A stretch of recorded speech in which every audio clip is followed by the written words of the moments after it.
మనస్సు ఇచ్చాడు, దేవుడు మనకు ఒక హృదయం ఇచ్చాడు. అయితే మనము ఆ హృదయాన్ని కానీ ఆ మనస్సును కానీ ఏం చేయాలో తెలుసా? దేవుడి మాటలతో నింపుకోవాలి. హల్లెలూయా. దేవుడు వెతుకుతున్నాడంట.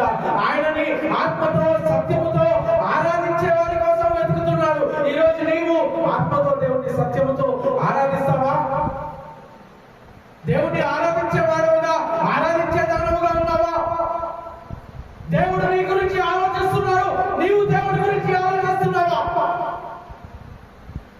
దేవుడు నీ ప్రార్థన జవాబు ఇవ్వాలని ఆయన ఆలోచిస్తున్నాడు, కానీ నీవు ఈ రోజున దేవుడికి ప్రార్థించాలని ఆలోచిస్తున్నావా? నీవు ప్రార్థించి ఎన్ని రోజులు అయ్యింది? ఆదివారం మనము చర్చిలో పోతాము, కానీ ఇంటికి వచ్చిన తర్వాత మళ్ళీ ప్రార్థన చేసుకుంటామా? ఇప్పుడే కదా పోయేసి వచ్చినాము చర్చికి, ఇప్పుడు ప్రార్థన అవసరం లేదు. హల్లెలూయా. ఇప్పుడు అర్థం చెప్తున్నాడు. సాయంత్రం పాస్టర్ ఇంటికి వస్తాడు కదా, పొద్దునేదో మీరు చర్చికి పోవడం.